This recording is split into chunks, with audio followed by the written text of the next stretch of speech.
آگے بڑھیں، آپ کو بتائیں کہ ہنگورجہ کے مختلف گاؤں کے سیلاب متاثرین اور علاقہ مکینوں نے احتجاجی ریلی نکال کر پریس کلب ہنگورجہ کے سامنے دھرنا دے دیا۔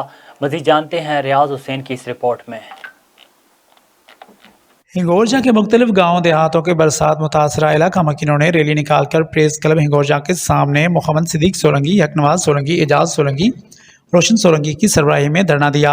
احتجاج کرنے والوں نے میڈیا سے اپنے بیان میں کہا کہ ہنگورجہ کے کئی گاؤں برسات کے باعث متاثر ہوئے ہیں، پر ضلع انتظامیہ اور تحصیل انتظامیہ کے علاوہ منتخب نمائندگان نے کوئی خیر خبر تک معلوم نہ کی، جس کے سبب ہم دربدری والی زندگی گزارنے پر مجبور ہیں۔ انہوں نے کہا، ہمیں اس وقت تک راشن نہ ہی ٹینٹ وغیرہ دیے گئے ہیں، ہمیں صرف اس لیے نظر انداز کیا جا رہا ہے کہ ہم پیپلز پارٹی کے ووٹر نہیں ہیں۔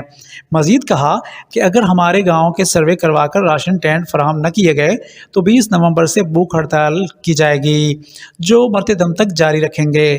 کیمرہ مین سکندر کے ساتھ ریاض حسین، A1 TV، ہنگورجہ۔